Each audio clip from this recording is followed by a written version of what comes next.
Yaku is in the forest to gather herbs when he heard someone yell for help and also he heard a growls nearby. He's scared but he have to help that person right away. He drop everything he's holding and quickly grab his bow and arrows before he run towards the location of that person and that scary beast. He saw a lot of people was attacked by the hungry dire wolves. He know he can't beat them all so he quickly take the signal gun and he aim the sky then he shoots. After that, he position his bow in front of him then he put the magic arrows on the bow and aim it on the wolves before he let go of the arrows. Some of the dire wolves fell down because of poison on the arrows that made them paralyzed for 2.5 hours only. One of the wolves was about to attack Yaku from behind when someone shoot the wolf with a spear. Yaku is shocked and he turn around then he saw Karoo looking serious and panting so much. A few seconds their backups came. They all defeat the wolves and harvest their items.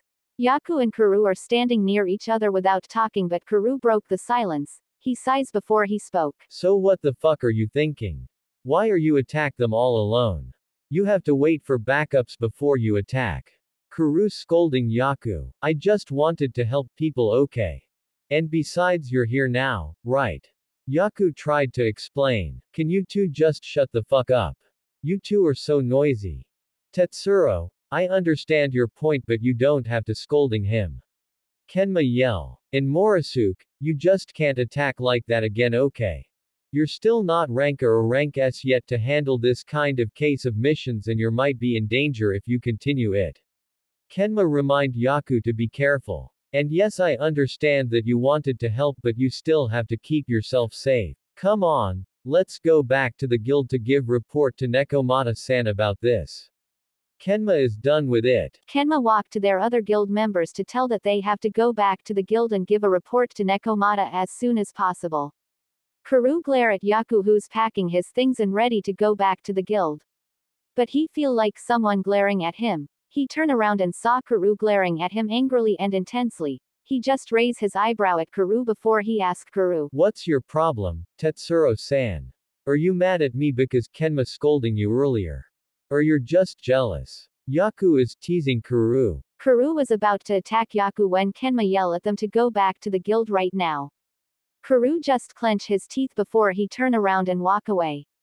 Yaku smirk at Karoo secretly before he follow them. Little did they know that Lev is watching them from not so far. Lev smiles when he saw Yaku in action earlier and he's falling in love with Yaku even more. Lev also saw the conflict between Karoo and Yaku. He clenched his fist but he let it go when Kenma yelled at Karoo and Yaku a few moments ago. At the guild, Karoo smirk when Nekomata scolding Yaku non-stop but eventually he let Yaku go. Karoo gasps when Yaku walk out of the office. Master. What are you doing? Why didn't you kick him out of the guild yet? What he did earlier is unacceptable and unprofessional. Karoo yell. Tetsuro Karoo. I know what I'm doing okay. I'm your guild master. Don't questioning my decisions. Nekomata threatened Karoo. Okay I'm sorry for my behavior. Master it won't be happening again.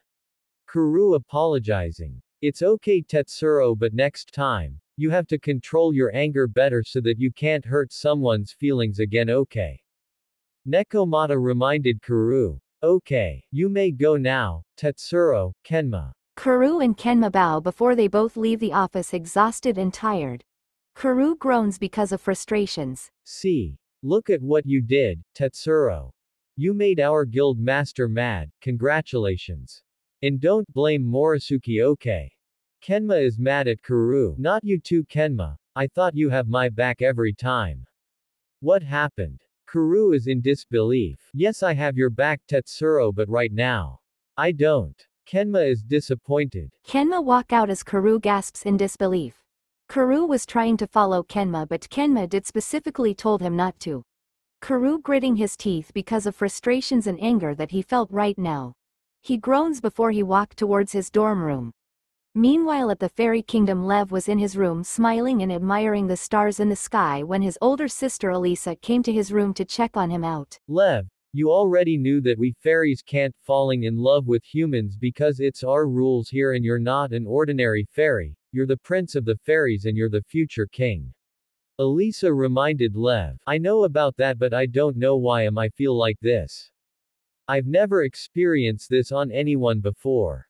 Lev is daydreaming. I feel like I was in a paradise when I saw him, and I feel like there's a lot of butterflies inside my stomach when he looked at me last few days ago.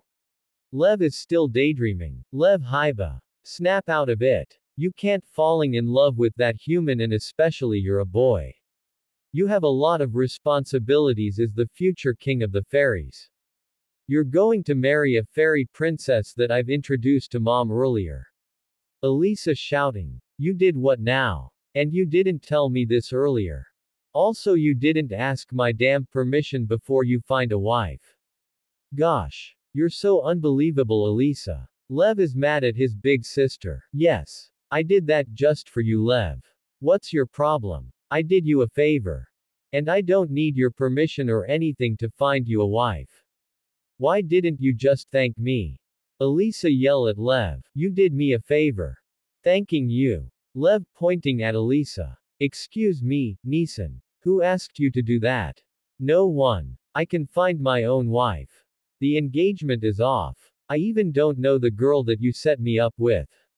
I'm sorry for shouting at you, but you can go now. I don't want to talk to you. Lev is shouting, but eventually he's apologizing to Elisa. Lev. You're against me just because of that stupid human. You're the one who unbelievable here. I'm saving you from danger. Elisa shouting. No. Not because of him. Because of you, Nissan. You're the one forcing me to do something I don't like, and don't you ever call him like that again. Lev is shouting too. Lev. I told you I'm doing this for your own good. For your future. Why can't you just see that? I appreciated that, Nissan, but what you did just now. It's too much. Why can't you let me make decisions on my own? I'm not a little kid anymore now. Their mother came in the room angrily with the royal maids and guards behind her. Elisa and Lev were surprised as their mother came in the room. What's wrong with you two? You both are shouting. The maids just told me that you both are fighting. I heard everything as I came. Their mother scolding them both. Elisa. Your brother had a point. He can make decisions by himself too, not just you. What if he's a gay? So what? My brother is also gay, and your dad too. Before I met him and our parents forced us to get married. I don't want to force my children like that, like the way my parents did to me. The queen got emotional when she remembered everything in the past. And Lev. Elisa is looking after you. She's your older sister after all. She knows what's best for you. You two are siblings. Siblings are supposed to support and love one and another. The queen reminded them both. You two. Make it out. The queen ordered. The queen turned another and walk out of the room with the maids and the royal guards behind her. Elisa and Lev look at each other before they hug each other and start to apologizing. I'm sorry, Lev. I'm sorry too, Nissan.